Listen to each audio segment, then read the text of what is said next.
¿Qué es lo que va a ocurrir? Perfecto, ya estamos siendo grabados. La idea aquí esencial es, ¿qué es lo que se va a entender por jurisprudencia? Digo, perdón, por precedente y en qué va a sustituir a la jurisprudencia.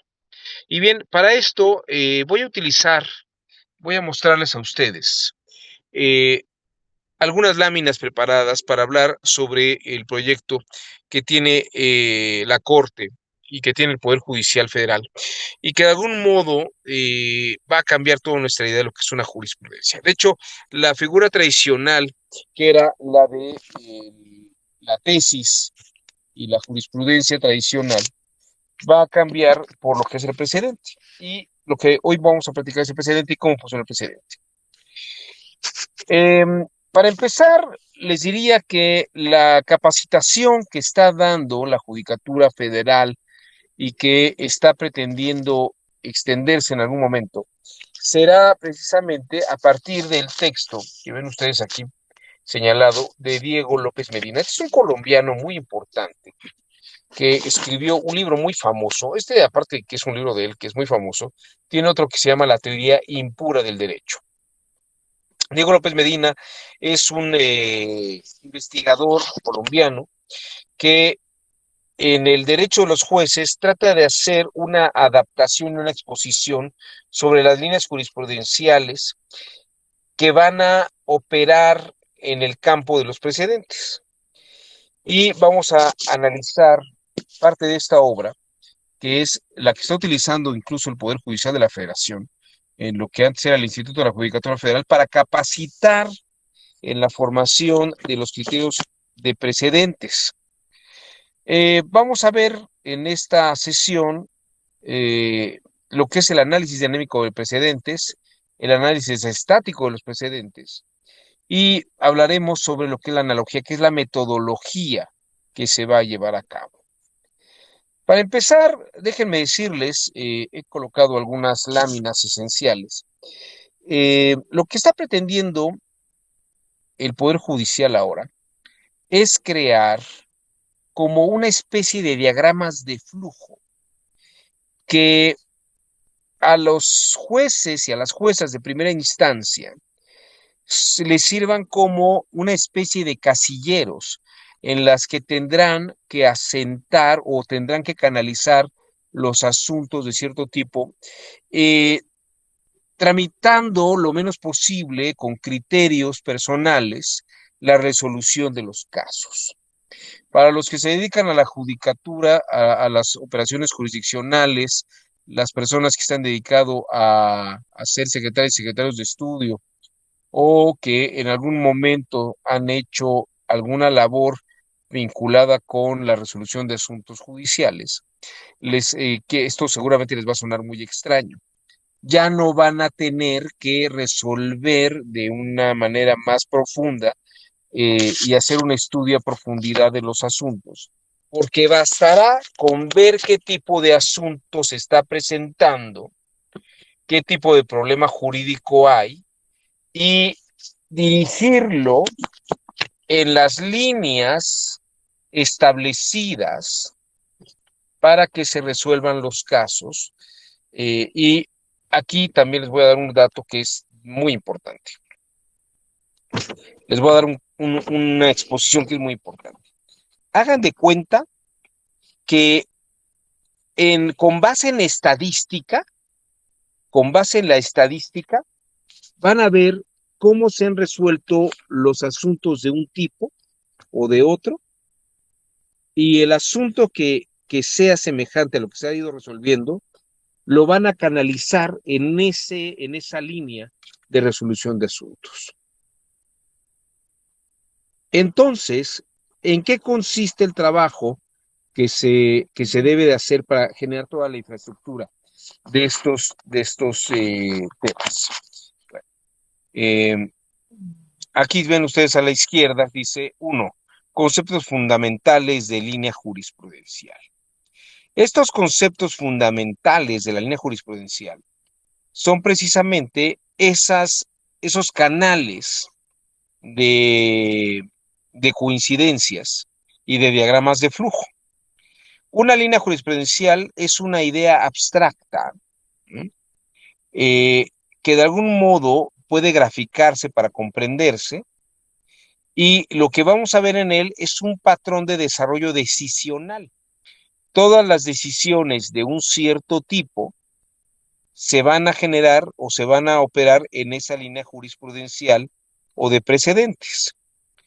Y como verán ustedes, López Medina nos dice que opera en dos extremos. Es posible encontrar patrones y la graficación permite ver las dinámicas de decisiones de colegiado al interior de la Corte. Los magistrados de cierta línea política están más cerca de un polo o de otro. Es decir, si uno ve cómo han sido las estadísticas de resolución de asuntos, podemos ver por estadística que algunos resuelven en un sentido y otros resuelven en otro. Entonces, lo que van a hacer algunas áreas de investigación es obtener la mayor cantidad de resoluciones, en qué sentido se han ido dando, y esos van a ser los que van a sentar la resolución de los asuntos. ¿Eh?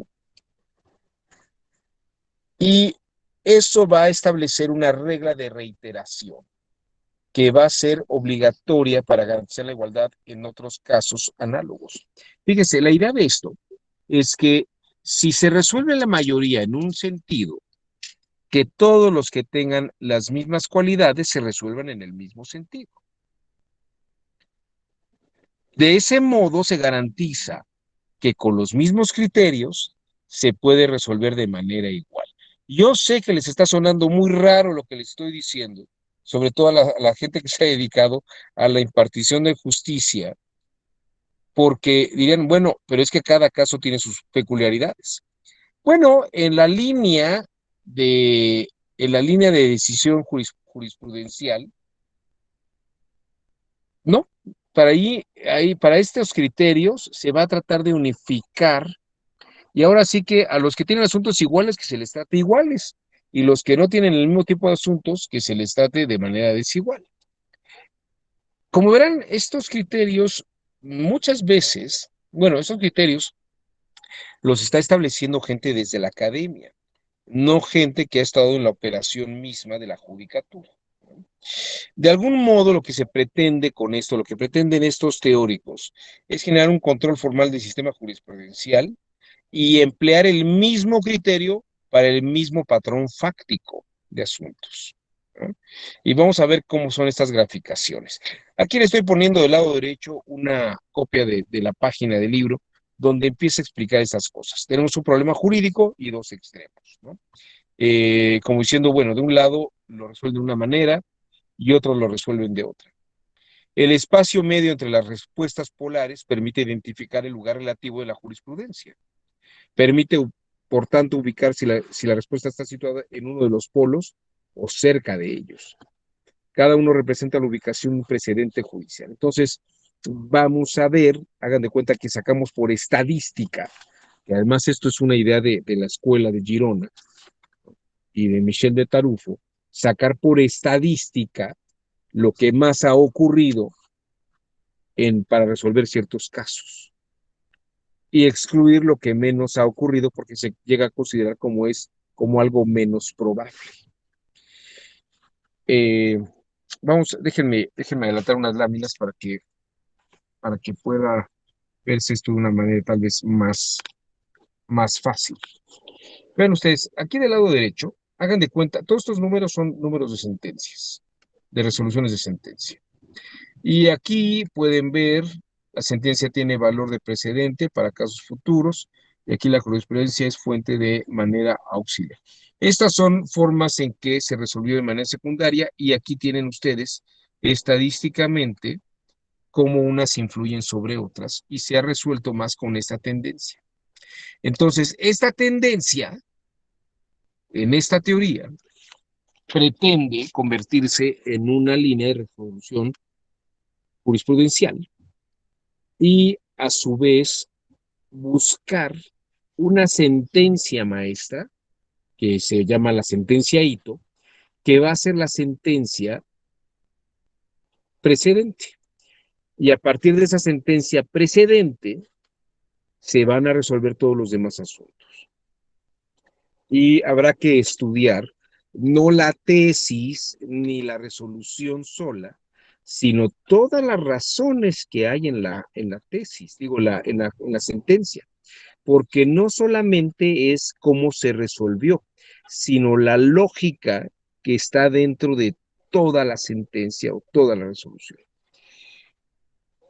Eh, Como ven acá, tenemos lo que llama López Medina el mapa y narrativa de lo que será la solución adecuada.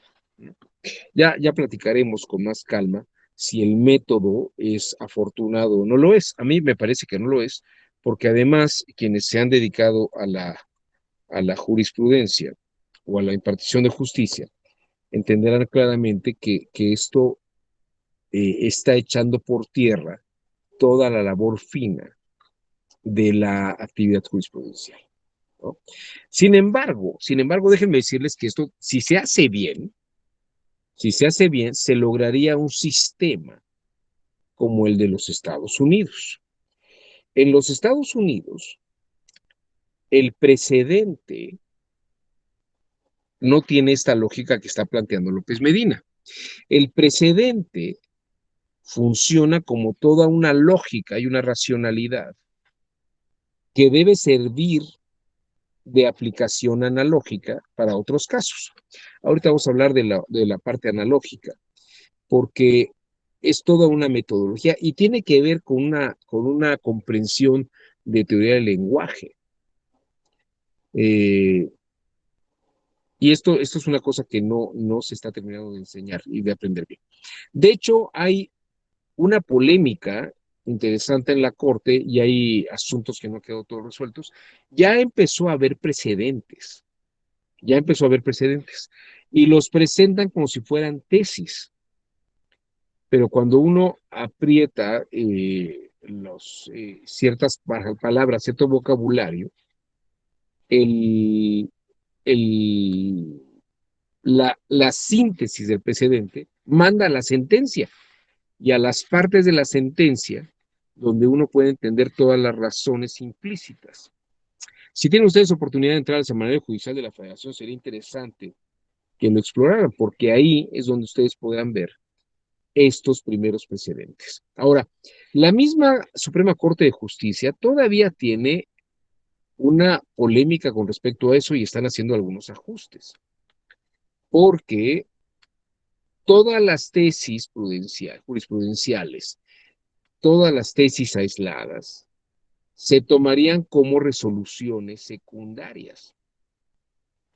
Y entonces habría que ver cómo vamos a operar el tránsito de un sistema a otro. Son cosas que todavía no se han terminado de resolver. Y me parece que las personas que están operando o aprendiendo a operar este sistema están notando que hay una serie de problemas ahí. Bueno, pero vamos a lo siguiente. El el problema jurídico para encabezar la línea es lo que se llama la teoría de los escenarios constitucionales. Y aquí, y piensen que todo esto se puede aplicar o se tendrá que aplicar en algún momento en un futuro por analogía a las resoluciones del Tribunal Electoral. Eh, Vamos a pensar, y el ejemplo que pone López Medina es en materia constitucional, pero vamos a pensar, fíjense, no vamos a pensar en los artículos de la ley, sino en el tipo de asuntos. Como es un estudio estadístico de asuntos, lo que va resolviendo los casos, vamos a pensar que se ve una línea jurídica. Aquí, en este caso, derecho a la intimidad y libertad informática, ¿no? Esos son los tipos de asuntos que se van llevando. Ahora, ya una vez que vemos el derecho a la intimidad y a la libertad informática, estadísticamente vemos que principalmente hay cuatro líneas o hay cuatro sublíneas que por estadística se han resuelto en la mayoría de los casos vinculadas con el derecho a la intimidad y libertad informática. En este caso, él pone el ejemplo que estadísticamente se resolvieron más asuntos de este derecho a la intimidad y libertad informática en el caso en contextos financieros y crediticios, frente a medios masivos de comunicación, en contextos médicos y hospitalarios, y frente al Estado e intereses de la seguridad pública y control social. Entonces, y ahí a su vez podríamos tener subtemas. Es decir, las líneas tienen sublíneas y estas sublíneas a su vez podrían tener otras sublíneas. Lo que es importante es que en cada una de esas líneas haya una resolución, una sentencia que sea precedente y que sirva como modelo, como modelo que ajuste y que sirva de criterio canalizador de todos los demás asuntos que vayan a llegar a ese mismo tema, ¿no? Por eso se dice que debe lograrse una ratio discendi sobre ese asunto. Debe procurarse acabar con las generalidades y enunciar artículos o derechos fundamentales, ¿no? Es decir, ya no decir el artículo tal o el apartado del inciso tal, sino el tema y el subtema. De hecho, si ustedes entran al Semanario Judicial de la Federación, así es como se deben de buscar los precedentes, por tema y subtema. Antes, si ustedes buscaban en el sistema, bueno, o si actualmente lo hacen, buscan en el sistema, incluso las resoluciones de la sala superior, lo pueden buscar por palabras. Y así funcionaba también, o así funciona todavía en el caso de la Corte.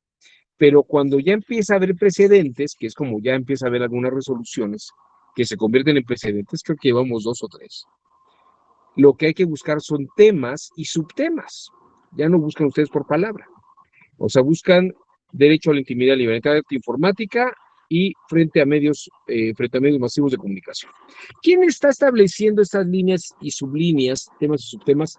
Miren, hasta donde yo tengo entendido, en el caso del Consejo de la Judicatura Federal, quien está haciendo esa labor es el Centro de Estudios Constitucionales, que depende del Poder Judicial de la Federación, y ellos son los que parece que van determinando estas líneas. De hecho, en marzo del año pasado, cuando se cumplió más o menos un año de la pandemia, se envió un comunicado, una circular, donde estaban exponiendo las posibles líneas, pero había que definir esas líneas de trabajo. Bueno, ¿qué también propone López Medina y todo el trabajo que se está haciendo en esta dirección? No seguir líneas de derechos porque son muy abstractos, ¿no? Y deben encontrarse patrones tácticos o escenarios constitucionales que son patrones fácticos típicos. Como les digo, ver por estadística qué tipo de asuntos se van resolviendo, más que atender a los artículos de la ley, es atender a, no, es atender, es atender a las líneas fácticas, ¿no? Y como dice aquí López Medina, en ellos la Corte ha ido perfilando subreglas, o sea, son reglas, subreglas, y da significado concretos a principios constitucionales abstractos. Como verán ustedes, parece que el trabajo de una primera instancia o de un primer nivel es quedarse solamente para ver qué línea o qué regla, qué subregla es la que debe de definirse. Y ya una vez que está eso definido, mandar la resolución o mandar el asunto bajo el criterio que esté establecido en esa línea. Aquí habría que plantearse, este es un ejemplo que da López Medina. ¿En qué consiste el derecho al buen nombre? ¿En qué consiste el derecho a la intimidad? Estos son asuntos que se van presentando, porque el artículo de la ley puede hablar sobre el derecho a tener una buena fama, o tener derecho a la intimidad, o cuál es el contenido del derecho al buen nombre. Y entonces dice López Medina, el artículo no lo dice, pero las resoluciones que se han ido dando sí lo van estableciendo. Entonces, vamos a buscar como la mejor resolución de todas las que se hayan dado para este caso, y a partir de eso, establecer la línea jurisprudencial o la línea de precedente. En este tipo de casos, dice López Medina, como se ha dicho, mejor resulta tratar de identificar el patrón fáctico fundamental y relacionarlo con el texto o con la norma constitucional controlante. Hay violación de derecho al buen nombre en el artículo tal, de un deudor de la Constitución Política, de un deudor cuando existe un reporte con una buena base de datos crediticia acerca de una obligación a cargo, pero judicialmente declarada y prescrita, ¿no? O hay violación del derecho al buen nombre de un deudor cuando existe un reporte de base de datos crediticia acerca de una obligación a su cargo vencida con una mora de 18 meses, pero ya cancelada hace más de 5 años. A este segundo conjunto de preguntas es posible dar respuestas constitucionales. Al primero, salvo una exposición muy genérica de garantías constitucionales, no es posible, ¿no? Y aquí es posible, está como junto, parece que están mal redactados. Eh, como verán, no es tanto ver qué dice el artículo y complementar lo que dice el artículo con lo que dice la tesis jurisprudencial. Es de lo que se trata, es precisamente de ver cuál es la línea o la tendencia con la que hay que resolver. Porque en razón de eso, todos los artículos se tienen que interpretar de esa misma línea y de esa misma forma. Entonces, estas son lo que propiamente serían las líneas de interpretación de estos asuntos. ¿De acuerdo? No sé si hasta aquí hay alguna pregunta o alguien quisiera comentar algo al respecto, ¿no? ¿Ya conocían ustedes esta metodología establecida? Bueno, es un tema, ¿eh? Es un tema muy grande, porque precisamente parecería que van a cambiar toda la lógica. Y, y esto, les digo, apenas se está conformando. Bueno, López Medina, voy a pasar a otra parte. López Medina pone ejemplo de escenarios constitucionales de libre desarrollo de la personalidad. Aquí vamos al ejemplo del libre desarrollo de la personalidad.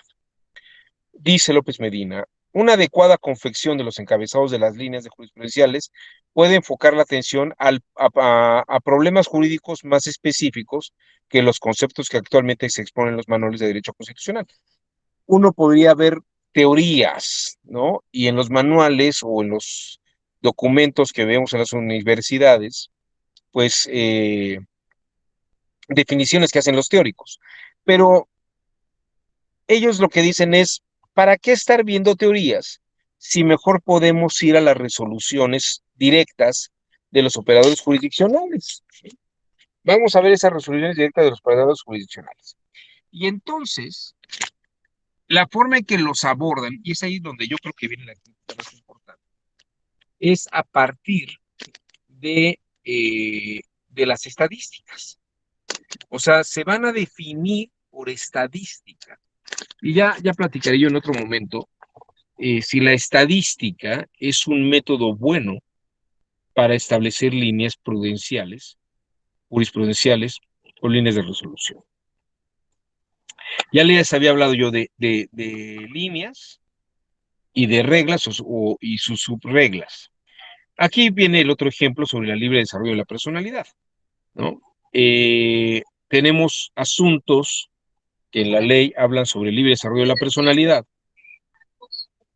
y en torno a ese asunto podemos encontrar, dice López Medina, 6 subreglas. Discusión social sobre el consumo de drogas. ¿Que sí logró entrar? Discusión social sobre si el consumo de drogas es parte de la autonomía de las personas. Individuos que luchan para que sus decisiones, bueno, a ver, la discusión social sobre el consumo de drogas es parte de la autonomía, lo que el libre desarrollo de la personalidad tiene que ver con que yo decida si consumo drogas o no. Individuos que luchan para que sus decisiones en el límite de la vida sean respetadas, personas que están solicitando o luchando por la eutanasia, individuos que luchan o lo que ahora llaman muerte anticipada, individuos que luchan para que su orientación sexual sea respetada, ¿no? Personas que incluso hace unos días la Suprema Corte de Justicia, aprobó y permite ahora que los menores de edad puedan decidir su identidad sexual. Antes era algo que solamente los mayores de edad podían hacer. Hoy en día la Corte ya permitió, hace cosa de 2, 3 días, permitió que, creo que fue el viernes pasado o el jueves pasado, ya cualquier menor de edad puede solicitar su cambio de identidad de género o de identidad sexual, de identidad sexual. Luego también, otra parte del libre desarrollo de la personalidad, individuos que luchan para que sus decisiones personales sean aceptadas en instituciones educativas, ¿no?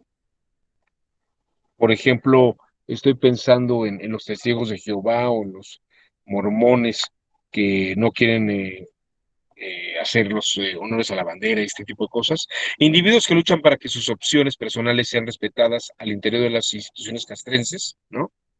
Eh, por ejemplo, que se declaren abiertamente homosexuales, ¿no? O que pertenezcan al sector LGBT. Esto también tendría que ser respetado, y pacientes que luchan para que sus decisiones sean adecuadamente ilustradas y respetadas por los prestadores de salud, ¿no? Bueno, estas serían como el libre desarrollo de la personalidad para López Medina. Estadísticamente, las sentencias, más que lo que pudiera decir un teórico sobre derecho constitucional y donde se hable del derecho al libre desarrollo de la personalidad, en vez de que él haga la clasificación viene por estadística, por lo que más ha ocurrido. Y a partir de eso, pueden salir reglas y subreglas. Los escenarios constitucionales pueden dar lugar a subescenarios o sublimes. Si de hecho aquí jóvenes que luchan para que sus decisiones personales sean aceptadas en instituciones educativas. Estamos hablando de la que está precisamente en la parte inferior del libre desarrollo de la personalidad. Y ahí vamos a ver que hay esa regla tiene subreglas, que en este caso por estadística han salido 3. Jóvenes que luchan para que su orientación sexual no sea limitada en contextos educativos. Jóvenes mujeres que luchan para que el embarazo al inicio de la vida sexual y el matrimonio no les excluya la posibilidad de educarse. Y el caso de los individuos que luchan para que su apariencia personal no sea limitada dentro de los contextos educativos. Y creo que el año pasado algo así se desarrolló, se peleó, y ahora los niños pueden ir de falda a la secundaria si quieren, o a la primaria.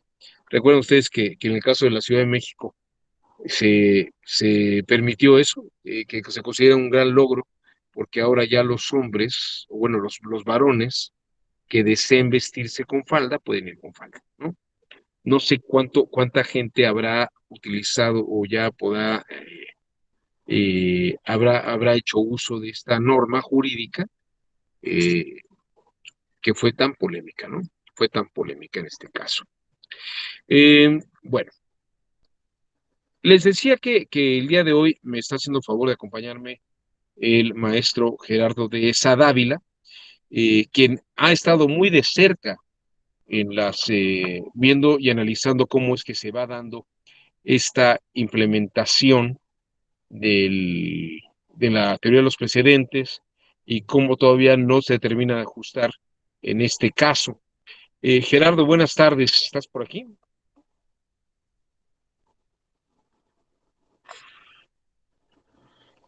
No escucho. Me parece que ya había llegado, pero no lo veo. Buenas tardes. Ya. Bueno. ¿Ya? Buenas, ¿Sí me Gerardo, ¿cómo escuchas? estás? Buenas tardes. Bien. Perfectamente, Gerardo. Bienvenido. Bueno, eh, voy a dejar de compartir la pantalla ahora y le he pedido yo al maestro de esa que nos platique y que platique la experiencia sobre el asunto de los precedentes, y sobre todo que nos exponga la importancia de la analogía para entender. Estuve haciendo una breve introducción sobre López Medina, Gerardo, sobre Sí. las líneas, las reglas y subreglas, que más que seguir la línea teórica de algún autor, es seguir por estadística todas estas formas de resolución para que se vayan llevando estos temas de esta Sí. manera y vayan canalizándose. Pero pues te dejo con el grupo de la Escuela Judicial Electoral para que nos ilustres más, tú que estás cerca de este tema, incluso desde el Poder Judicial de la Federación, de la Suprema Muy bien, Corte de Juan. Justicia. Gracias, Gerardo. Bien. Bien, muy buenas tardes tengan todos ustedes, estimadas amigas, amigos. Vamos a platicar hoy sobre este tema que de hecho es un universo extraordinariamente complejo, pero que es una herramienta fundamental sin la cual no puede literalmente trabajar ningún tribunal independientemente de su jerarquía. Máxime los tribunales constitucionales que han empezado con esta, o bueno, ya han continuado este camino acerca del precedente. La idea que le comentaba al doctor Juan Abelardo es platicar algo acerca de la importancia que tiene la analogía y ver únicamente esquemáticamente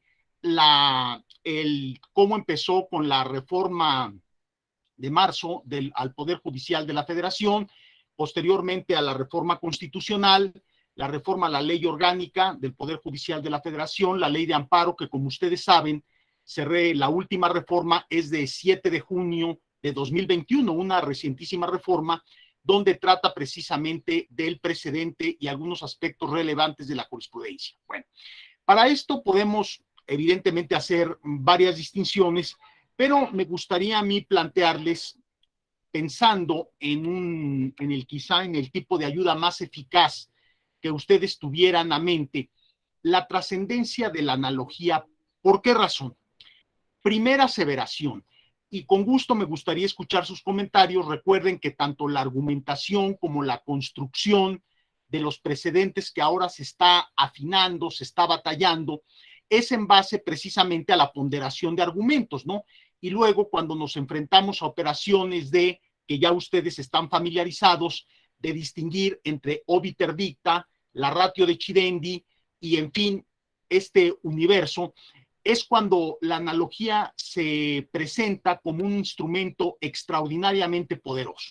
Segunda cuestión, piensen ustedes que sin analogía no existiría la jurisprudencia, ni por reiteración, ni por ningún otro tipo, simplemente no existiría, porque recuerden lo que decía la antigua ley de amparo antes del año 2013 y posteriormente antes de la reforma de 7 de junio de 2021, la jurisprudencia por reiteración. ¿Por qué tomo por modelo en este momento la jurisprudencia por reiteración?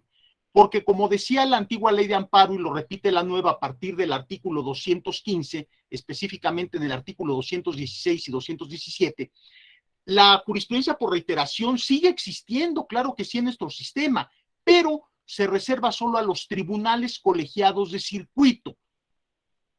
No así la jurisprudencia que emitan las salas, la primera sala, la segunda sala y el pleno de la Suprema Corte, donde opera precisamente el precedente y con una sola ejecutoria, si cumple las características de votación calificada, etcétera, se presenta como precedente. Entonces, el examinar, por ejemplo, cómo se forma una jurisprudencia por reiteración, que puede ser, repito, antes de la reforma, o bien de tribunal colegiado, es ver precisamente el engranaje, cómo se comparan los precedentes entre sí. Recuerden ustedes que se decía y se dice que en reiteración tenemos la necesidad de tener 5 precedentes o 5 asuntos en el mismo sentido y luego se integraba la tesis de jurisprudencia. Entonces, ¿qué trabajo se hace para comparar precisamente estos 5 casos que en su momento son los precedentes de una jurisprudencia por reiteración? Una metodología similar, claro que con detalles específicos, se va a hacer ahora cuando la primera sala o la segunda sala o el tribunal pleno, con una sola ejecutoria, sienten precedente obligatorio.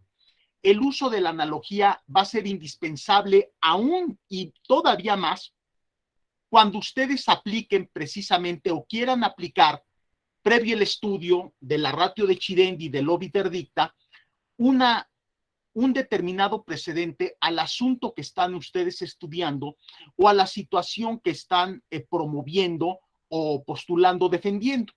Para ello, el instrumento privilegiado es precisamente la analogía. Si no hay analogía, simplemente el precedente pierde su misma razón de ser. Entonces, recuerden ustedes que incluso en el derecho anglosajón, lo que trata de hacer el abogado cuando es la parte del derecho anglosajón correspondiente, es buscar precisamente para invocar el precedente, tal caso versus Florida, fulano de tal contra el estado de Florida, o el que ustedes quieran, precisamente lo que busca es establecer esta cuestión de analogía. De allí la extraordinaria importancia que tiene como un instrumento privilegiado para la jurisprudencia, recordando que sin analogía, simple y sencillamente sería ocioso, sería absurdo querer hablar de jurisprudencia. Entonces, vamos a hacer, tengo preparado un material que he estado construyendo, donde la idea era evaluar un argumento por analogía, precisamente para estar en la capacidad de discernir si un precedente aplica o no a un determinado asunto. Para ello, tomando como ejemplo una tesis que fue muy discutida en el Tribunal Pleno de la Suprema Corte, bueno, lo ha sido discutido posteriormente, pero lo fue por la primera sala en una primera instancia.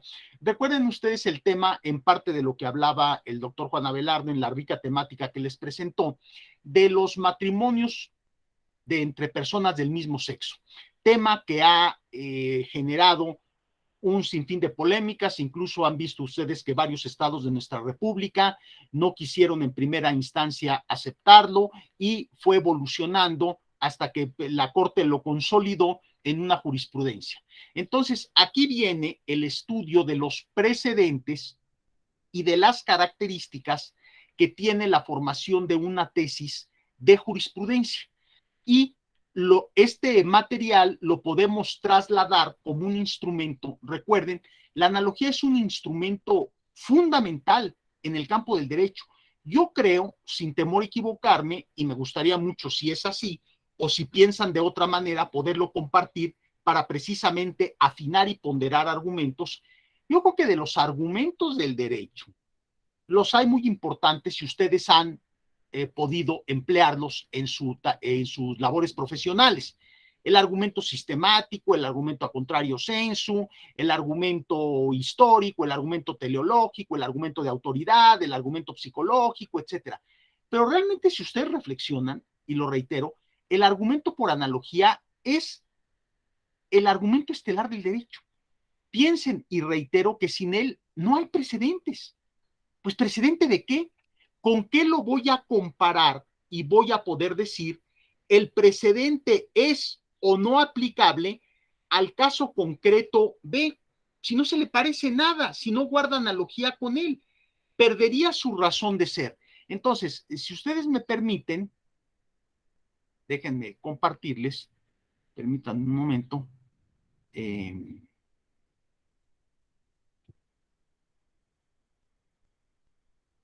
A ver, es que aquí no veo la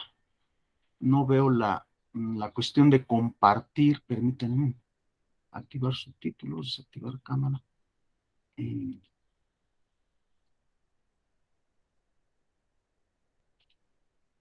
A ver, permítanme. Fíjense que en mis opciones no veo la cuestión de compartir en pantalla.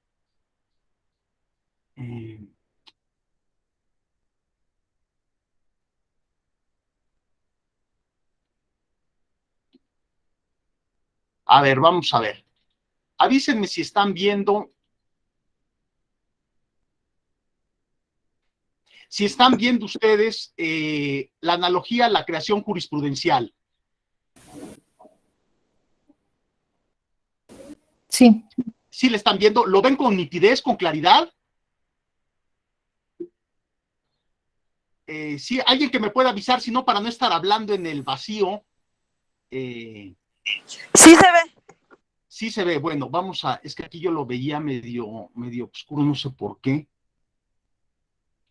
Aquí está. Miren, le puse como título la extraordinaria utilidad de la analogía, la creación jurisprudencial. Piensen ustedes que ahora vamos a verlo rápidamente con las reformas legales que ha habido, independientemente de que se hable de precedentes o de jurisprudencia, la analogía sigue cumpliendo un factor fundamental. Entonces, es parte de nuestro trabajo poder analizar y ver cómo vamos a ir aplicando, entonces, un momentito, esta situación, permíteme, que aquí no sé.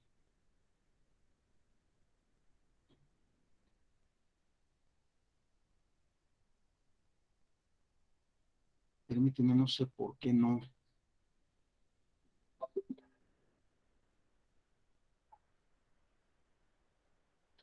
Permítanme, es que no sé por qué no no avanza. Es que aquí hay permítame, un problema aquí técnico. Permítanme. Uf, es que no sé, hay una.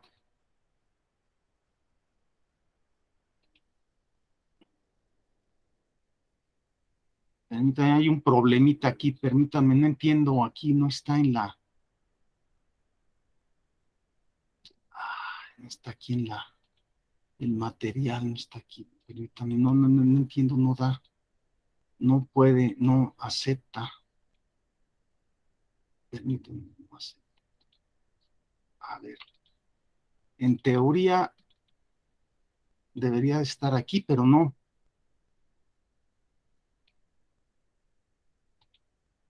A ver, aquí está, pero lo que pasa es que la presentación no,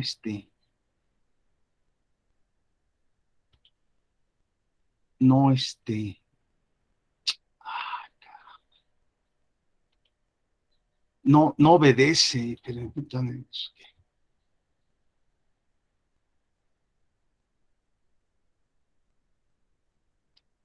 Híjole, permítame, no sé qué realmente qué pasa con esto, caray. Una disculpa, pero no sé por qué se niega no obedece no obedece esta cuestión. A ver, déjeme buscar otro camino porque no, permítame un segundo, perdón por estas cosas, ya que no tienen lealtad, estas cuestiones de tecnologías. Permítame. A ver, vamos a.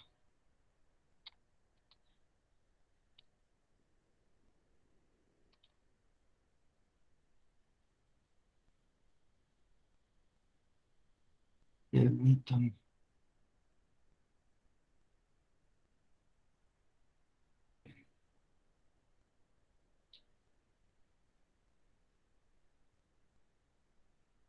Permítame un momentito porque no, realmente no entiendo por qué se niega a.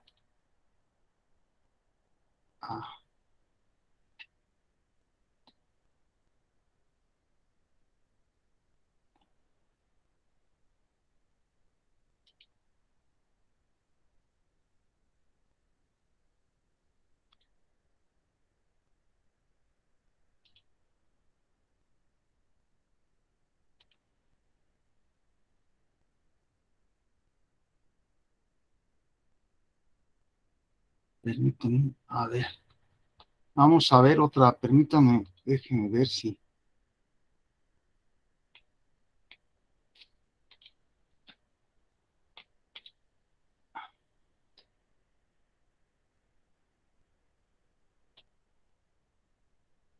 A ver, hijo, no, híjole.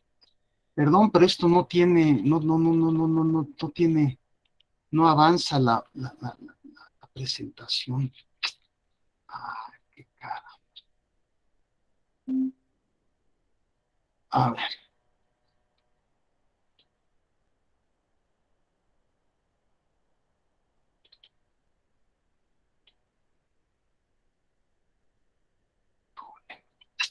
ay, qué cara, no sé qué sucede con esto, pero no entiendo de veras, perdón, pero esto, no puedo entender cómo, no, ¿por qué no corre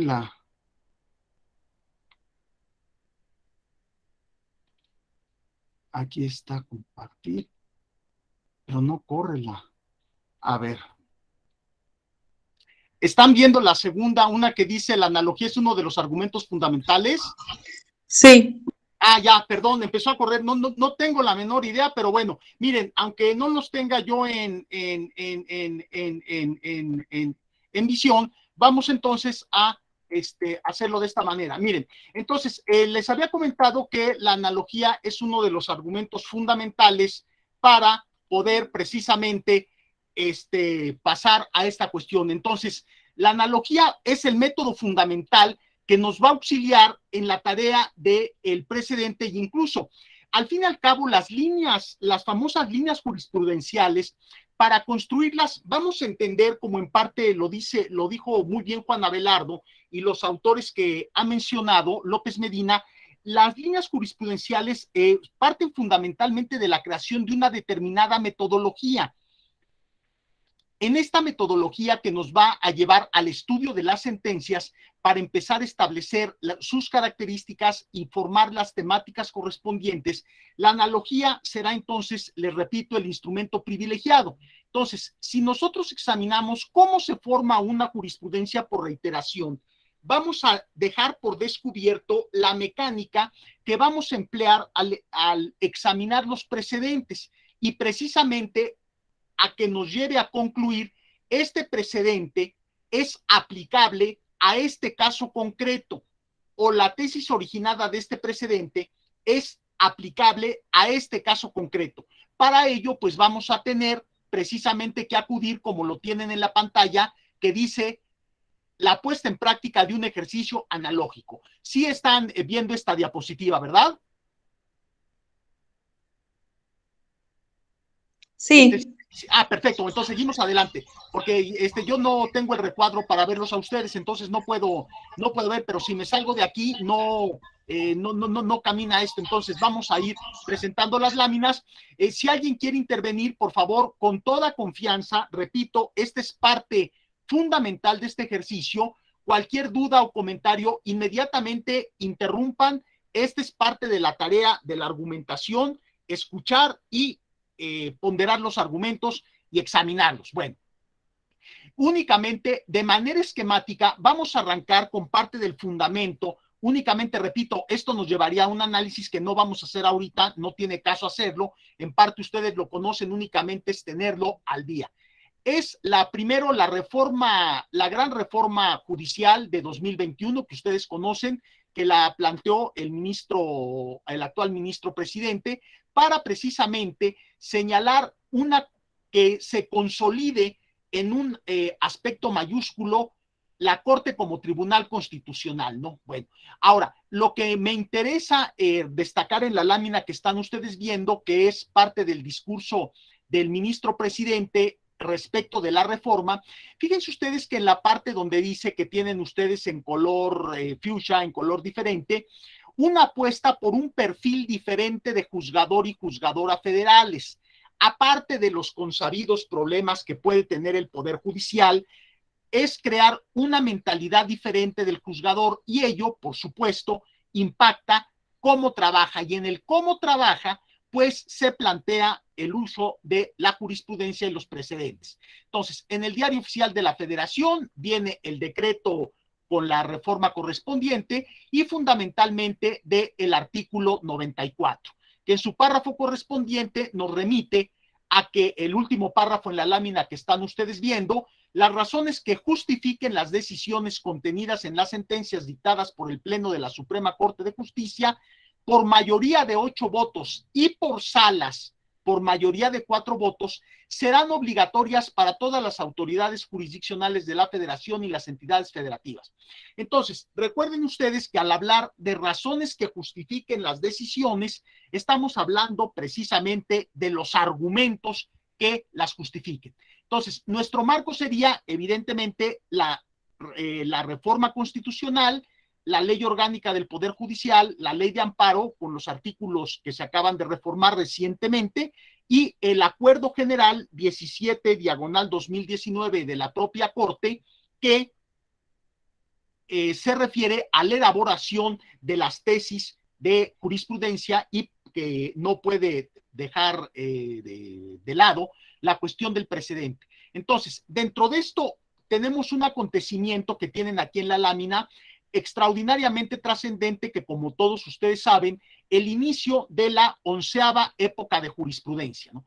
Saben que el 1 de mayo se inicia la 11ª época y ahora totalmente electrónica, por acuerdo general 1/2021, se da inicio a una nueva época del Semanario Judicial de la Federación, la 11ª época en la cual estamos ahora inmersos, ¿no? Aquí tienen el parte del acuerdo correspondiente y venía la parte que voy a pasar rápidamente, que les acabo de enunciar en una lámina anterior, el párrafo 94, los correspondientes de la reforma constitucional, posteriormente la nueva ley orgánica del Poder Judicial de la Federación, el 7 de junio de 2021, con los artículos correspondientes a la jurisprudencia, ¿no? Esto, vean ustedes que viene del trabajo que hace la coordinación, donde elabora un servidor de ustedes, y vienen las reglas, bueno, generales para la elaboración. Ahora, a lo que me refería es específicamente en la ley de amparo del artículo 215 al 230. Vean ustedes que han sido reformados el 7 de junio de 2021. Es una reforma sumamente reciente. Entonces, aquí precisamente es donde arrancamos del artículo 215. La jurisprudencia se va a establecer ahora por precedentes obligatorios, por reiteración. Vean que había una confusión, decían, es que ahora todo el mundo habla del precedente y la reiteración ya, no. La reiteración, como ustedes ven, como lo dispone el artículo 215, sigue en uso, por supuesto, y por contradicción de tesis. Ahora, el siguiente artículo, en el 216, vean que se refiere exclusivamente a los precedentes obligatorios, que los reserva a la Suprema, al Pleno de la Suprema Corte de Justicia de la Nación, funcionando en pleno o en salas. Y ojo, la jurisprudencia por reiteración se establece para los tribunales colegiados de circuito y la jurisprudencia por contradicción, pleno, salas de la Suprema Corte y los plenos regionales, ¿no? Entonces, esta es la parte normativa que nos atañe en primera instancia para referirnos entonces a los precedentes. Ahora, fíjense bien, porque aquí arranca precisamente la trascendencia que les había mencionado, que lo vamos a ver ahorita prácticamente, de el estudio de la analogía. El artículo 122 se refiere, ya lo habíamos mencionado, las razones, los argumentos que justifiquen las decisiones contenidas en las sentencias que dicte el Pleno de la Suprema Corte, constituyen precisamente los precedentes obligatorios para todas las autoridades, etcétera.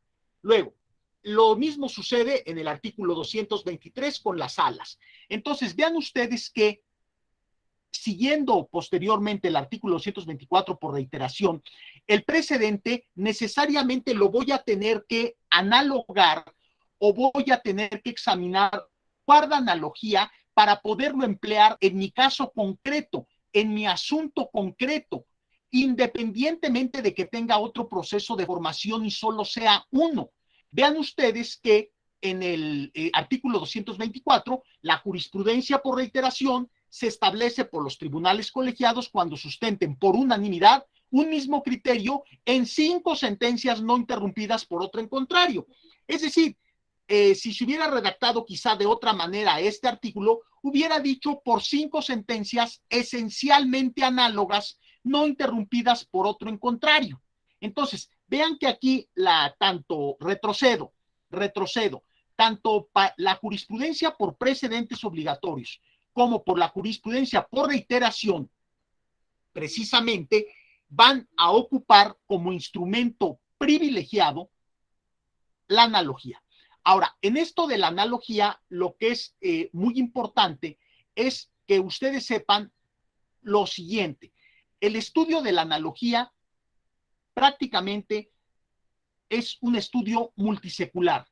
Tenemos documentos, voy a tratar de cambiar de una pantalla a otra grupo de láminas, pero ustedes me dicen si lo pueden. No sé si estén visualizando una lámina que dice la analogía 1.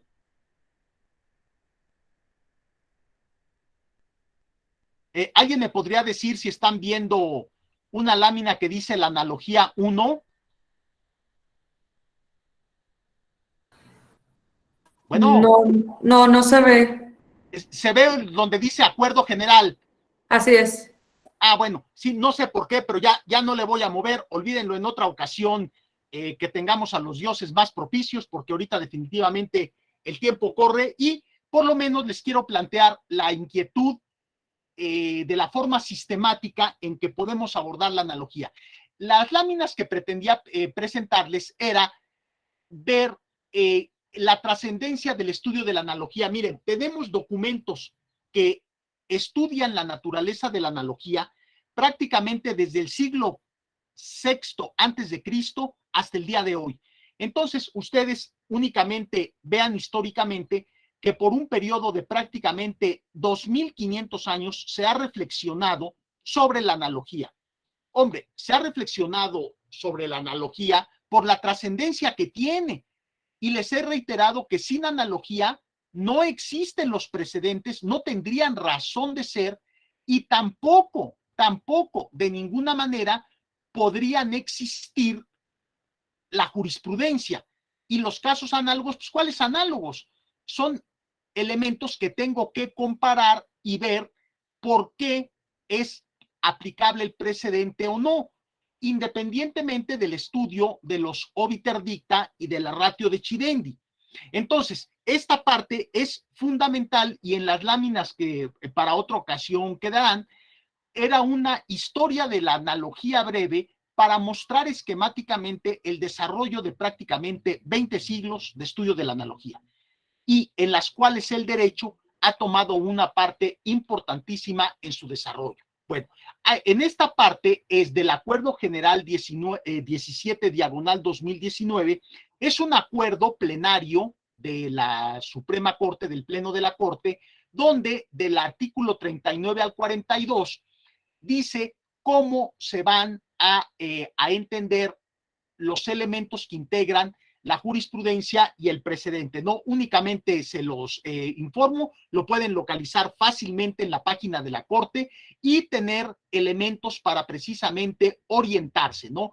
Aquí del extracto, la síntesis, lo que no debería de ser una tesis, etcétera, no viene ahorita al caso, ¿no? Entonces, recuerden que la tesis aislada o de jurisprudencia era ante todo un criterio jurídico que se establecía para resolver precisamente un caso concreto y que en ese momento precisamente pasaba a ser un precedente. Vamos a avanzar, aquí viene del título y el subtítulo que ya les habló Juan Abelardo. Entonces, ello nos lleva, como lo había reiterado, a la aplicación de la analogía.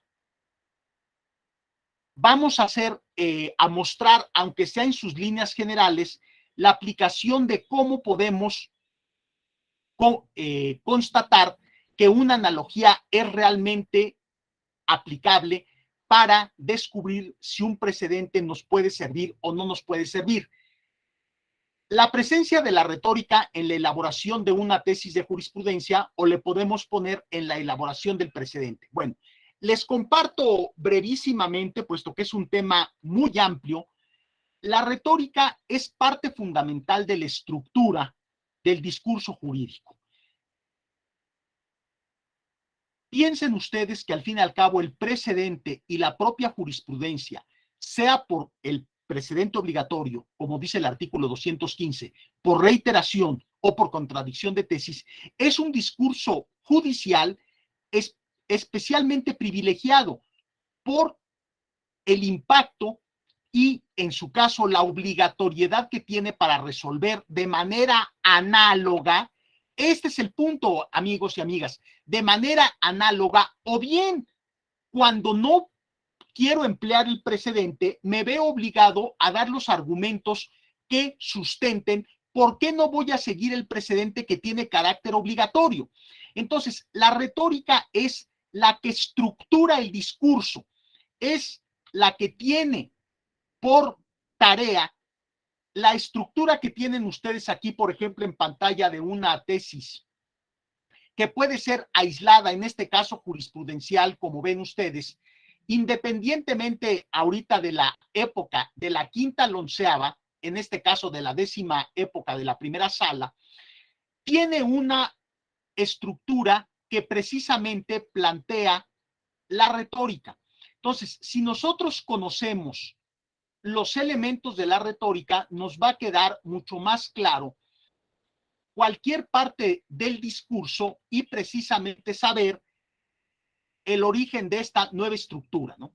Vean ustedes que atención al artículo 218 de la Ley de Amparo, tiene en estas tres incisos los siguientes apartados estructurales, ¿no? El rubro, que es una cuestión de identificación, la narración de los hechos, fíjense ustedes, narración de los hechos. En este apartado vamos a describir de manera breve, lo más breve que se pueda, los hechos más relevantes que precisamente dieron lugar al criterio adoptado por el tribunal para resolver el caso. Y finalmente el criterio jurídico que va a reflejar precisamente la respuesta jurídica adoptada para resolver el problema jurídico que se le planteó al órgano jurisdiccional. Viene en cuarto lugar, retrocedo, número 3, en el cuarto lugar viene la justificación, en el cual precisamente se realza la tarea argumentativa, los argumentos expuestos para precisamente adoptar la resolución correspondiente. Y luego termina con una parte importante, claro, los datos de identificación del asunto. Este artículo, como pueden ver en la parte inferior de la lámina, está precisamente, fue reformado el 7 de junio del 2021, ¿no? Aquí tienen ustedes la estructura que les acabo de mencionar. Este precedente que tienen ustedes aquí, de la 11ª época, que es si ustedes notan aquí donde dice tesis, no sé si pueden ver el cursor que estoy moviendo, pero abajo de la flecha que dice tesis, es la primera tesis de la 11ª época, ¿no? Reparación integral del daño, el artículo 30, párrafo primero del Código Penal del Estado de México, no limita ese derecho de las víctimas u ofendidos del delito. Bueno, vean ustedes que sigue la parte de los hechos, el criterio jurídico, pasamos a otra lámina, la justificación y los datos de identificación. Vean que este solo asunto originó esta tesis de jurisprudencia, aprobada recientemente, es una tesis de agosto de 2021, como pueden ver, totalmente reciente, ¿no? Y aquí está precisamente el precedente. Bueno, vean ustedes que ahora en las sentencias viene un sumario y viene un cuestionario donde se hacen las preguntas fundamentales que debe resolver el tribunal y que realmente ayudan muchísimo a orientar el entendimiento del asunto, incluso por personas que no son especialistas en el ámbito del derecho.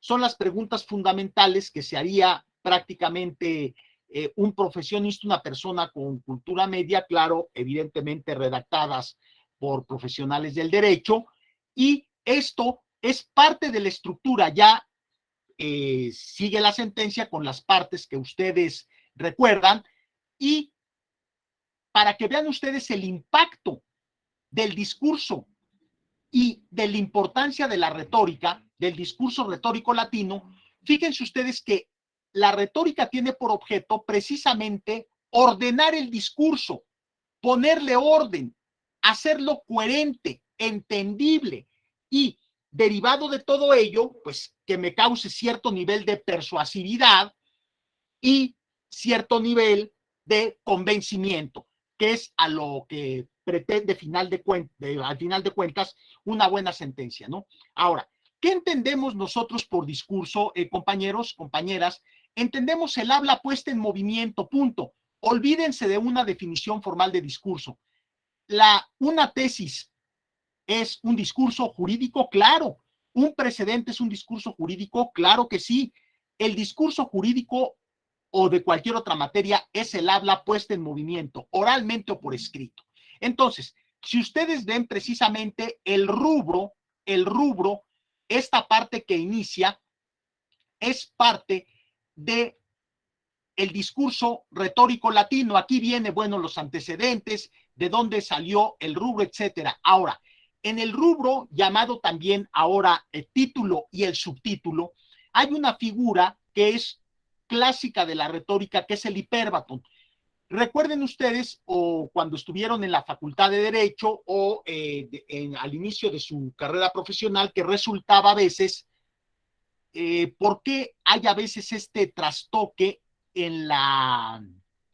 al enunciar el rubro de una tesis? Es decir, el orden está alterado. Esa alteración de orden, amigos, se llama hipérbaton. El hipérbaton tiene por tarea resaltar la importancia de algo. Resaltar la importancia de algo se hace precisamente por medio del hipérbaton. Por ejemplo, en esta tesis de la primera sala, jurisprudencia civil, divorcio, compensación en caso de.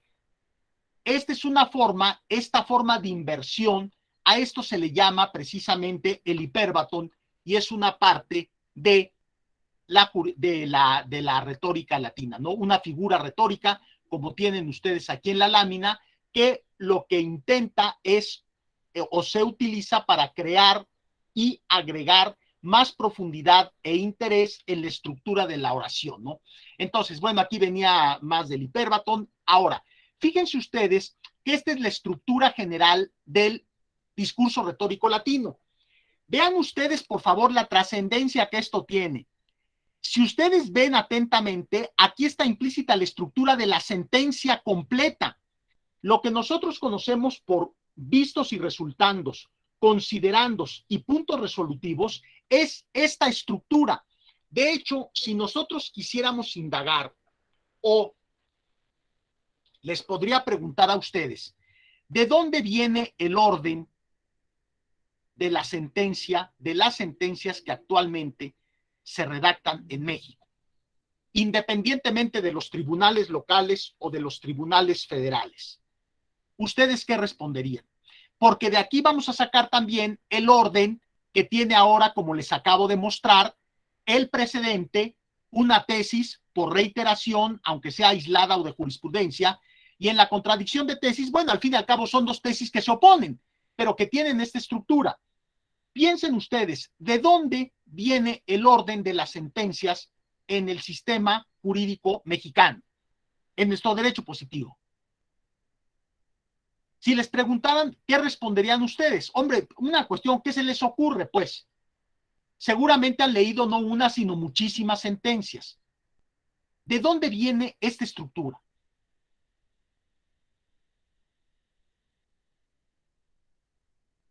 ¿Algún compañero que se anime a participar? ¿Se han leído varias sentencias o no? ¿Sí se escucha bien, compañeros?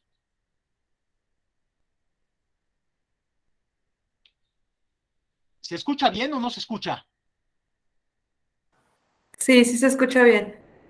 A ver, bueno, alguien que participe. Bueno, ¿de dónde viene el orden de una sentencia? Me imagino que se han leído alguna sentencia, ¿sí o no? Ya con un monosílabo, sin compromiso mayor.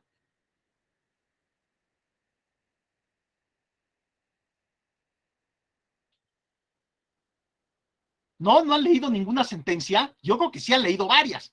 Es que fíjense, ¿cómo vamos a intentar construir las famosas líneas jurisprudenciales? ¿Cómo vamos a discutir después sobre el obiter dicta, la ratio decidendi, la distinción o el distinguish, como lo quieran mencionar, si no conocemos estas cuestiones estructurales fundamentales? Aparte, esto les puede servir para mejorar extraordinariamente su redacción, para tener documentos estructuralmente sólidos. Entonces, ¿de dónde podría venir, digo, sin mayor cuestión de sustento, de dónde vendría el orden de las sentencias? Podrían decir, bueno, maestro, pues a lo mejor el orden de las sentencias viene de las sentencias, pues de las sentencias españolas que han influido tanto en nuestro derecho, de las sentencias francesas, de las sentencias italianas, etcétera. Bueno, fíjense ustedes que al fin y al cabo, regresando a la lámina, el orden de las sentencias, como lo vamos a ver más adelante, viene de aquí, del discurso retórico latino. Les he puesto en rojo y resaltado la narración, porque precisamente esto entró directamente al rubro de la tesis, como es la parte de los considerandos y de desde los vistos y resultandos, considerandos y puntos resolutivos. Bueno, vamos a ver, fíjense, trascendencia de la narración o de la narratio en latín. Estas son las características que decía Cicerón que debía tener y que lo repite el Pleno de la Corte en el Acuerdo Plenario 17/2019. Una narración tiene que ser breve, clara y verosímil. Vean ustedes lo que les decía, precisamente el acuerdo, ¿no? Aquí lo tienen el 17/2019, pero en la parte que nos interesa, aquí es en la...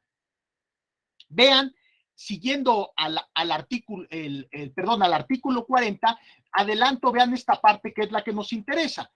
Tiene por objeto reflejar con toda concisión, congruencia y claridad la esencia de dicho criterio. Pues precisamente, si ustedes ven, esta es la tarea de la retórica en el ámbito de la narración. Bueno, si nosotros adelantamos aquí, este es precisamente, de aquí surge, del discurso retórico, es donde extraemos esta nueva estructura de las tesis y de la sentencia misma, ¿no?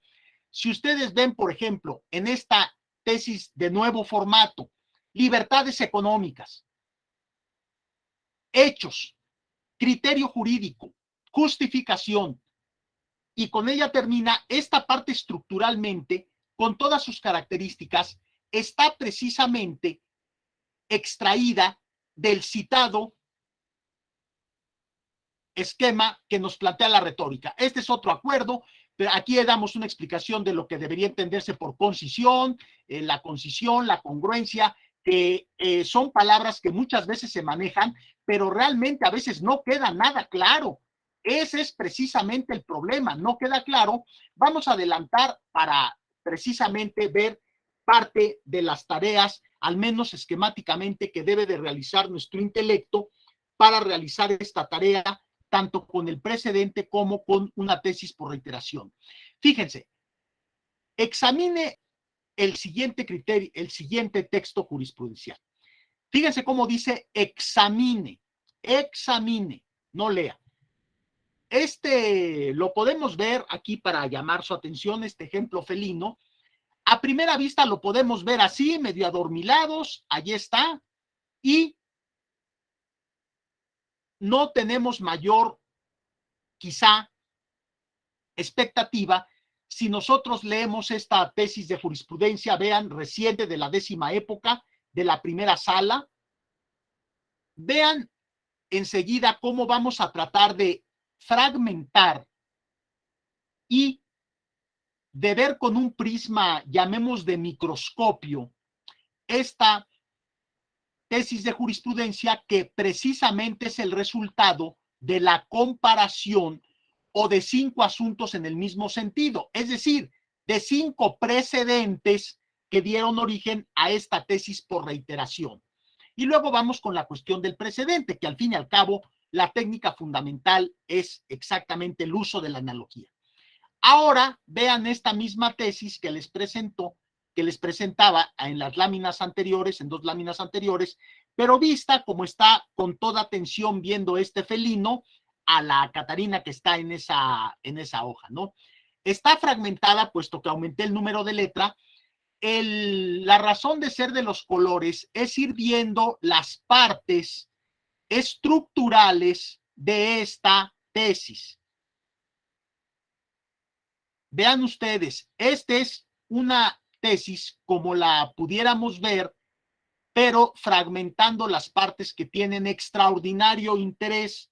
Recuerden que este es el producto precisamente de 5 precedentes. Aquí están los precedentes que dieron origen al texto anterior. Aquí están los amparos en revisión con su número correspondiente, los ponentes y todo lo que ustedes ya saben y que ahorita pues no nos paramos, ¿no? Y hubo tesis aisladas en el camino de cada uno, o al menos en 2 de los precedentes. Ahora, examen de los precedentes. Primer precedente de este amparo en revisión, que en el cual fue ponente el ministro Alfredo Gutiérrez Ortiz Mena. vean ustedes que vamos a tratar, aunque no veamos todos los precedentes por obviedad de tiempo, vamos a ver precisamente algunos de los elementos que van a aparecer precisamente en la tesis de jurisprudencia que les presenté hace un momento. En este precedente, fíjense que lo que debemos tomar en cuenta para después el examen analógico es varios elementos. Primero, el vocabulario que tienen ustedes aquí con letra, por ejemplo, amarilla. Dos, los conectores con los cuales se ensambla la parte fundamental o la parte medular, sino por el contrario, en el sentido que, con base en lo anterior, se concluye que esto. Ahora, fíjense ustedes que para examinar cada uno de estos precedentes es de trascendental importancia saber qué operaciones intelectuales realizamos en este examen. ¿Qué piensan ustedes? O más bien, si yo les preguntara, al tratar de comparar este texto que, repito, es uno de los precedentes, el del amparo 152/2013, ¿qué elementos utilizarían ustedes o por qué dirían que es análogo? Voy a retroceder. ¿Por qué dirían ustedes que es análogo precisamente a esta tesis, a esta tesis de jurisprudencia, como tienen aquí en el último renglón, a esta que es tesis de jurisprudencia que se originó a partir precisamente de este precedente?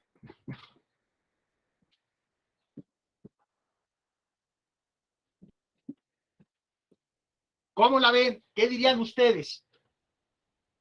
Si les preguntaran el día de mañana en una cuestión de su desempeño profesional, a ver, este precedente, ¿por qué lo va a aplicar, abogado?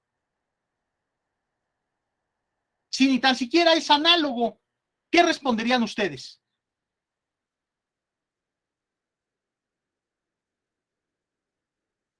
O no responderían absolutamente nada, le dirían a su jefe, bueno, pues no, no sé, en fin.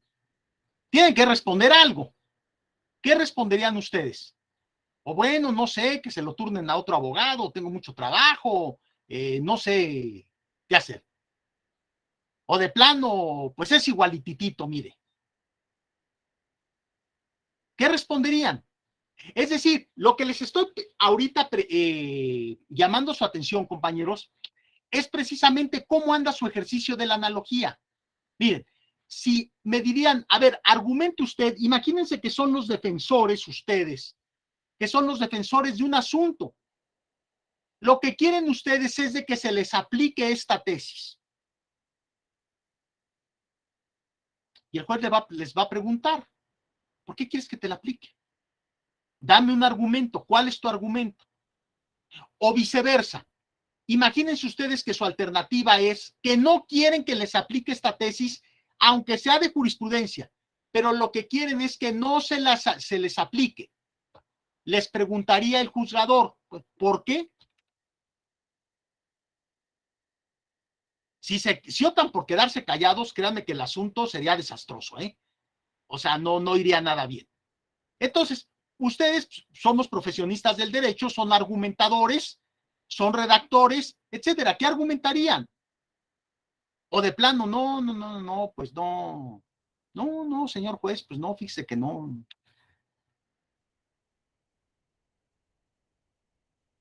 Pues esta tesis es de jurisprudencia.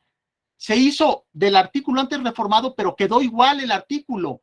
5 precedentes, 5 asuntos en el mismo sentido. Mi pregunta es la siguiente, la reitero. ¿Cuál es su argumento para sostener que este precedente del amparo 152/2013 es esencialmente análogo a la tesis de jurisprudencia a la que dieron origen junto con otros 4 precedentes? Piensen ustedes que la reiteración tiene su razón de ser. Entre otras cosas que, y esto lo dice muy bien López Medina, pues hombre, una cuestión de seguridad. No es uno, son 5, no interrumpidos por otro en contrario. Compañeros, esto es de la máxima importancia.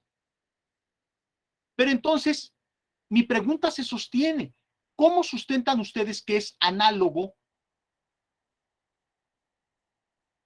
a los otros 4 precedentes? Lo que les estoy preguntando es qué instrumentos tienen ustedes para manejar o establecer analogías. ¿Ustedes han aplicado alguna vez algún precedente, alguna tesis de jurisprudencia en su carrera profesional para sacar argumentos, sí o no? Sí, ¿verdad? Por lo menos Irving Toledo dijo que sí. Dijo que sí. Y lo dice con mucha seguridad. No sé, por ejemplo, Eunice, si ha aplicado, o María de los Ángeles ha aplicado, o Claudio, o Dana María, no sé. ¿Sí han aplicado alguna vez? Sí. Entonces, ¿han usado la analogía? Pues asunto resuelto, únicamente dejen que su intelecto fluya, dejen, no lo repriman, dejen que fluya, déjenlo ser. Precisamente, miren, en alguna ocasión, un maestro en la Universidad de Heidelberg decía lo siguiente: ¿qué es lo que distingue a un buen argumentador de un mal argumentador? Y bueno, pues se hizo polémica, ¿no? Algunos decían, no, pues que tenga habilidades naturales, que no tenga miedo a hablar en público, etcétera. Y lo que resolvió el maestro Hubert Klein, dijo lo siguiente: entre un buen argumentador y un mal argumentador, lo que está presente o está ausente es el número de instrumentos que tienen para argumentar. Si tenemos un argumentador que tiene 100 instrumentos para argumentar, lógico, lingüísticos y jurídicos, contra uno que tiene 2, pues bueno, ya se imaginan ustedes que cuál va a ser el desenlace. El mejor argumento es el que está mejor pertrechado, el mejor argumentador es el que está mejor pertrechado, el que tiene más instrumentos, porque únicamente va a seleccionar el instrumento idóneo y va a acabar con el argumentador que no tiene o tiene escasez de instrumentos. Precisamente lo que les estoy invitando es esta cuestión, fíjense, para establecer por qué regresamos, ya tienen aquí la pantalla, ¿verdad? Regresando a la tesis, recuerden que hay otros. Aquí están, por ejemplo, bueno, fue una tesis aislada, pero aquí, por ejemplo, tienen otro precedente, otro precedente del ministro Pardo. Aquí está, segundo precedente.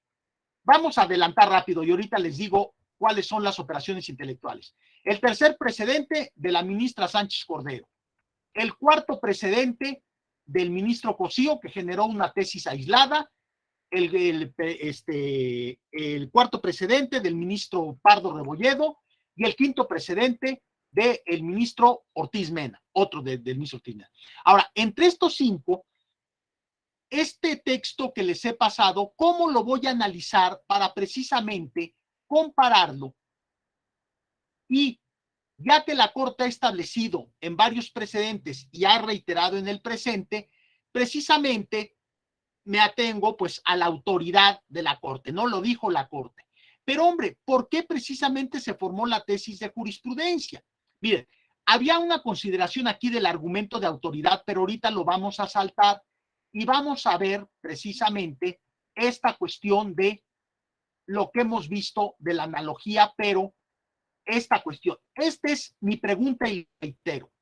Argumente usted por qué son análogos los precedentes examinados. Amigos, entonces, esta es la pregunta. Imagínense, si vamos a querer entrar al estudio de los precedentes con una sola ejecutoria que da lugar a una tesis de carácter obligatorio, una sola. Si no estoy pertrechado con o no conozco las operaciones intelectuales que precisamente me van a llevar a decir por qué son análogos estos precedentes examinados o no lo son. Ya les dijo el doctor Juan Abelardo, ahora se va a plantear que estadísticamente, bueno, eso va a abrir, está abriendo un debate enorme. La estadística tiene su metodología y efectivamente el análisis de casos tiene que puede emplearse la estadística, yo no digo que no, pero al final de cuentas cada caso tiene sus particularidades y es lo que sopesa precisamente el juzgador. Entonces, ¿cuál es precisamente, les pregunto, cuál es este elemento, o cuáles son, o qué dirían ustedes, por qué son análogos? Segundo lugar, sustente lógicamente su postura. Es decir, lo que estamos tratando, compañeros, es de argumentar, no de afirmar. Precisamente esto de el obiter dicta y la ratio decidendi, pues es parte argumentativa fundamental, pero es eso, no son únicamente afirmaciones, son argumentos. Si yo no puedo decir, por ejemplo, ¿dónde está la similitud entre los 5 precedentes que les he presentado? Pues, compañeros, me enfrento al desastre absoluto. ¿Dónde está la similitud o qué harían ustedes precisamente, qué harían ustedes para detectar similitudes? A ver, ¿esto lo han hecho alguna vez en su trabajo? Ya dijeron que sí. Únicamente quiero que me digan qué hacen para establecer, este es un precedente que me sirve para resolver este asunto. Es decir, el que yo tengo en mi escritorio o lo que estoy postulando, patrocinando, etcétera. Ustedes han aplicado en materia electoral, aplican precedentes, aplican jurisprudencia, ¿o no? Sí, pero de manera renuente, como que no. Pues sí la aplican, hombre. Lo que quiero que me digan es cómo hacen, qué hace su intelecto para aplicar. ¿Cómo detectan que esa tesis de jurisprudencia que van a aplicar es análoga al caso concreto?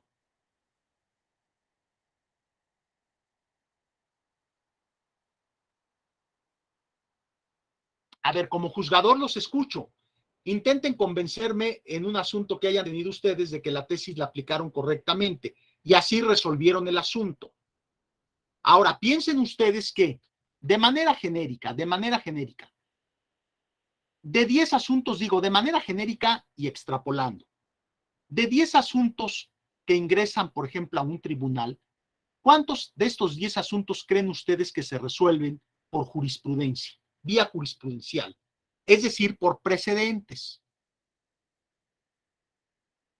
1, 2 asuntos, 3 asuntos o la mayoría de ellos. La mayoría. La mayoría de ellos, muy bien, lo hacen muy bien, claro que sí. Entonces, ¿qué tengo que hacer? De la mayoría de los asuntos que van llegando, mira, tu asunto no es nuevo. La Corte ya vio muchísimos asuntos, los colegiados ya vieron muchísimos asuntos, el Tribunal Electoral del Poder Judicial de la Federación ya vio muchos asuntos que tienen esta hipótesis y haya jurisprudencia, mira, aquí está. Entonces, lo que les insisto y que no me han querido responder es cuál es su metodología para establecer lo que tienen en la lámina. ¿Dónde radica la similitud? O únicamente nos concretamos a decir, se aplica la tesis que se transcribe al rubro y se acabó el asunto. Y se aplica, ¿por qué? Porque lo digo yo y se acabó. Pues tal vez empezamos a buscar similitudes en algunas premisas menores que sean iguales en los precedentes como en el caso concreto, que tal vez la conclusión no pueda ser la misma, pero si esa premisa menor me ayuda a esa similitud para poder argumentar una conclusión tal vez parecida en el caso concreto, creo que por ahí podremos empezar, ¿no? Perfecto. Andrea nos ha dado un adelanto, incluso un adelanto que arranca de cuestiones lógicas y se ha referido específicamente a la premisa menor. Primero, no sé por qué escogió Andrea la premisa menor. En todo caso, porque ello nos llevaría a alguna consideración lógica y sobre el silogismo. Pero al fin y al cabo, el punto de partida es efectivamente, voy a empezar a comparar elementos y luego a qué conclusión llegó el precedente y a qué conclusión pretendo llegar yo o pretende llegar el asunto que precisamente le quiero aplicar el precedente. Pero fíjense ustedes que, para completar lo que dijo Andrea, precisamente, lo que tengo que hacer son 4 operaciones intelectuales y puedo seguir 7 criterios generales que ahorita ya por cuestiones de tiempo se los voy a mencionar aquí en vía de la lámina para sustentar precisamente por qué este precedente creo que es aplicable. Es decir, a responder a la pregunta que tienen ustedes en la lámina. ¿Dónde radica precisamente la similitud? Entonces, precisamente, la similitud es parte esencial de la analogía. Recuerden que, bueno, a la analogía, que es una palabra griega, se le conocía como proportio. Entonces, ¿cómo sustentamos y defendemos lógicamente la analogía? Este ejercicio, precisamente como inició Andrea, es una cuestión de argumentar y contraargumentar. A ver, ¿por qué escogiste la premisa menor? ¿Qué características tiene la premisa menor? ¿Por qué no escogiste la premisa mayor, que es donde se parte? ¿Qué tipo de lógica estás manejando para pretender justificar tu analogía? ¿Lógica formal o lógica informal? ¿O estás usando elementos también de dialéctica? Bueno, todo esto precisamente es parte de esto y nos lleva esquemáticamente, para encaminarnos al final de nuestra sesión, es a esto. ¿Cómo se evalúa un argumento por analogía? Es decir, si al final de cuentas tú me quieres presentar que el precedente A es aplicable al caso A1, no es A, es A1, pero precisamente similar porque no es Z, es A1, o A2, A3, A4, A5 y así al infinito. Bueno, desde el punto de vista de la lógica, las operaciones que realiza nuestro intelecto al realizar una analogía son las siguientes. Vámonos directamente a esta cuestión. Fíjense ustedes, obviamos esto. Estas son, estimados amigos y amigas, las operaciones que realiza su intelecto para pretender precisamente establecer una analogía. Hay primero una operación que se llama heurística. Ahorita vamos a ver esquemáticamente cuáles son. Heurística. Luego, realizan un trabajo de abducción. 3, realizan un trabajo de inducción y finalmente terminan con un trabajo de deducción. La tarea heurística, primero, heurisco es una palabra que viene del griego y significa encontrar o hallar por medio del intelecto. La actividad heurística es el primer acto del intelecto que su tarea radica en establecer, fíjense lo que dice aquí abajo de la lámina, una posible inferencia de carácter analógico. Aquí dice posible inferencia, posible. No la puedo afirmar que la he establecido porque necesito de los otros elementos que estén precisamente actualizados. Pero la tarea heurística la realizo de manera casi automática. Hombre, me parece que esto es análogo. Es un golpe del intelecto donde participa incluso el sentido común y otras tareas intelectuales que ahorita no viene al caso detallar. Segundo aspecto o segunda operación intelectual que reclama el establecimiento de una posible analogía. La abducción, bueno, aquí viene de dónde viene la palabra. La abducción, fíjense ustedes, es el proceso por el que se forma una hipótesis explicativa. Vean ustedes cómo vamos subiendo de nivel. Esta es la única operación lógica que realmente introduce ideas nuevas, porque no estoy en el ámbito de la lógica formal, fíjense ustedes. La abducción entonces puede ser entendida como una forma de inferir lógicamente que puede existir una analogía. Siguiente, la inducción. ¿Qué voy a hacer en inducción? Recuerden ustedes que es el tipo de razonamiento mediante el cual obtenemos, a partir de juicios particulares, pretendemos llegar a conclusiones universales.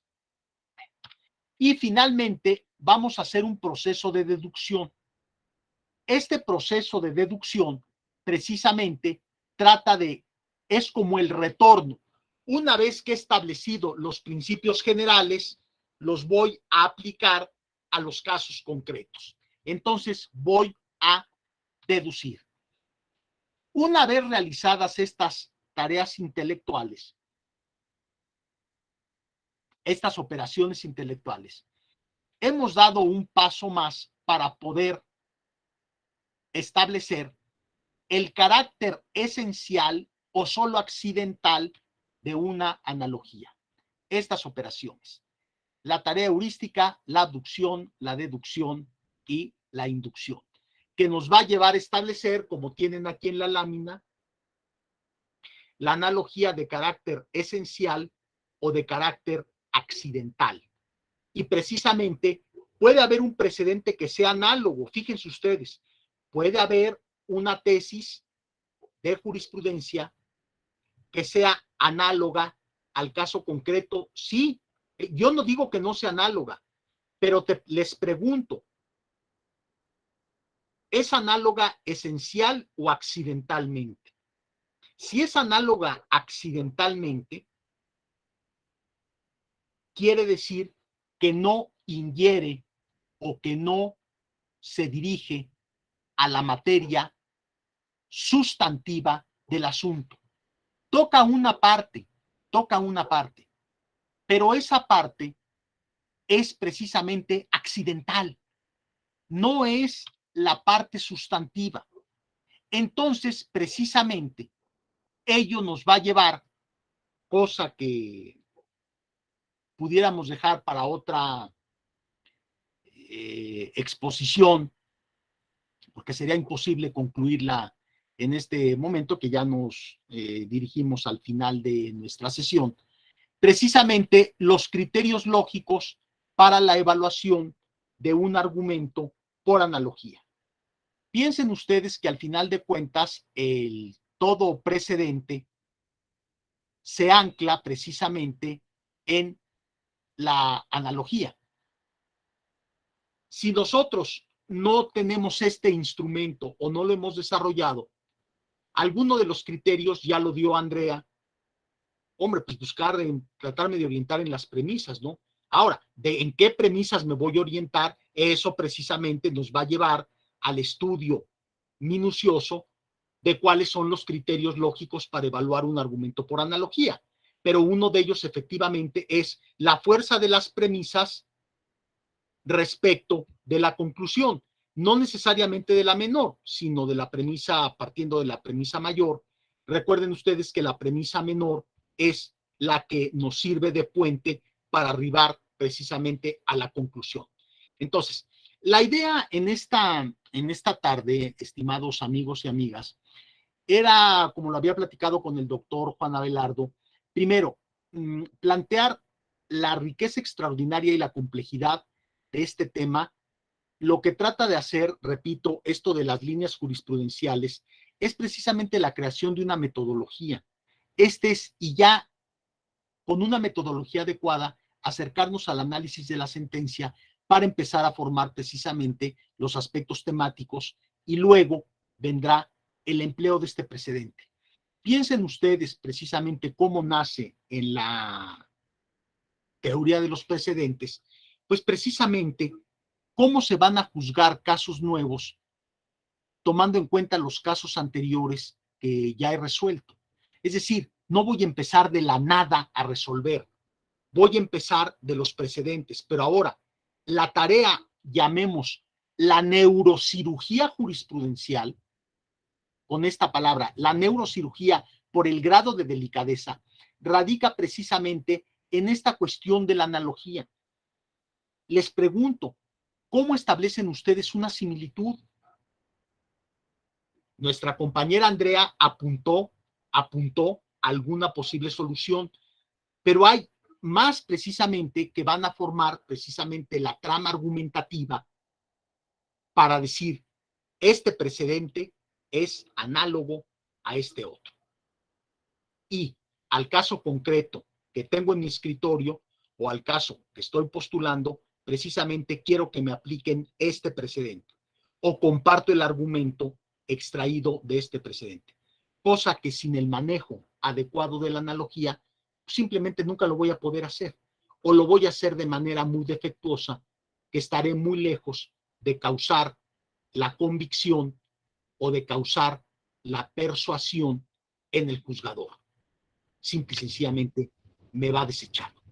Entonces, con esta cuestión que empezaron a ver con Juan Abelardo y hemos dado algunas directrices, repito, el tema es extraordinariamente amplio, extraordinariamente complejo. Vean incluso que la reforma de 7 de junio de 2021 es reciente y ahorita estamos en este camino de consolidación precisamente de los precedentes. Pero, repito, la analogía se nos presenta como un instrumento extraordinariamente privilegiado y potente para precisamente introducirnos al mundo de los precedentes, ¿no? Y sobre todo a la aplicación de los mismos. Y aquí viene esta cuestión también de lo que mencionaba Juan Abelardo, de esta cuestión que es muy debatida del uso de la estadística para crear como un instrumento para ayuda en la creación de estas líneas jurisprudenciales. Bien, si tienen alguna pregunta, alguna cuestión, este es repito, un planteamiento que realmente lo que quiere es ocasionar esta reflexión, una inquietud acerca de un tema que es fundamental. De hecho, todos los tribunales constitucionales del mundo, y no solo los constitucionales, todos los tribunales, el precedente es algo fundamental, porque es lo primero que van a hacer para resolver un caso, asomarse a ver si hay precedentes o no, y entonces echarán en funcionamiento sus habilidades de la argumentación analógica. Entonces, si no tienen algo más que comentar, aquí ya se ha conectado Juan Abelardo, pues estamos a sus órdenes, cualquier inquietud que tengan. Ha sido un gusto platicar con ustedes. Juan Abelardo, entonces si quieras agregar algo. Gerardo, te agradezco mucho la plática, porque eres la persona que conozco que está más autorizada para hablar de este tema, y pues hay algunos mensajes de agradecimiento de la gente que está en línea ahora. Te agradecemos, la verdad, la charla, porque creo que ha sido muy, muy ilustrativa para todas y todos nosotros. Y continuaremos, porque te agradezco mucho, Gerardo, y pues aquí también el tiempo ya nos ganó. Una pregunta, si quieren, me la mandan mañana, yo se la canalizaré al maestro de esa, para que ya nos den directamente a los correos de quien quiera preguntar una cosa en particular. Perfecto, pues estoy a sus órdenes. Muchas gracias. Gracias, Gerardo. Hasta luego. Buena tarde para todos.